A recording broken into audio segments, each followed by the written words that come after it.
पुराने समय की बात है। किसी नगर में एक हीरा नाम का व्यक्ति रहता था। वो दिन भर खेतों में काम करता और खेत में उगाए अन्न से ही उसके परिवार का गुजारा चलता था। हीरा ने बचपन से ही गरीबी का सामना किया था। उसके माता पिता बेहद ही गरीब थे। अब बच्चे बड़े हो गए, स्कूल जाने लगे, उनकी फीस का खर्चा और ऊपर से महंगाई। हीरा अक्सर सोचता कि जीवन कितना कठिन है।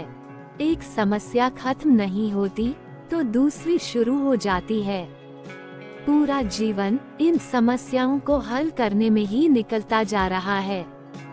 ऐसे ही एक दिन हीरा एक साधु के पास पहुंचा और उन्हें सारी परेशानी बताई कि कैसे मैं अपनी जिंदगी की कठिनाइयों का सामना करूं।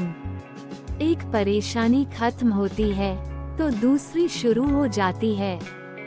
साधु महाराज हंसकर बोले, तुम मेरे साथ चलो, मैं तुम्हारी परेशानी का हल बताता हूँ। साधु हीरा को लेकर एक नदी के किनारे पहुँचे और बोले, मैं नदी के दूसरी पार जाकर तुमको परेशानी का हल बताऊंगा। ये कहकर साधु नदी के किनारे खड़े हो गए। नदी के किनारे खड़े खड़े जब बहुत देर हो गई, हीरा बड़ा आश्चर्यचकित होकर बोला, महाराज हमें तो नदी पार करनी है, तो हम इतनी देर से किनारे पर क्यों खड़े हैं?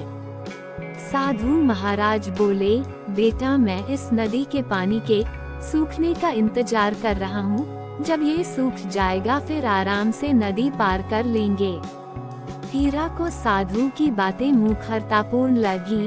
वो बोला, महाराज नदी का पानी कैसे सूख सकता है? आप कैसी मूर्खतापूर्ण बातें कर रहे हैं? साधु हंसकर बोले, बेटा यही तो मैं तुमको समझाना चाह रहा हूँ। ये जीवन एक नदी है और समस्या पानी की तरह है।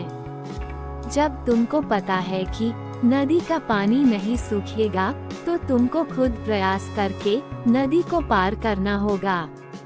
वैसे ही जीवन में समस्याएं तो चलती रहेंगी, तुमको अपने प्रयासों से इन परेशानियों से पार पाना है। अगर किनारे बैठकर नदी का पानी सूखने का इंतजार करोगे तो जीवन भर कुछ नहीं पा सकोगे। पानी तो बहता रहेगा, समस्या तो आती रहेंगी, लेकिन आपको नदी की धार को चीरते हुए आगे जाना होगा।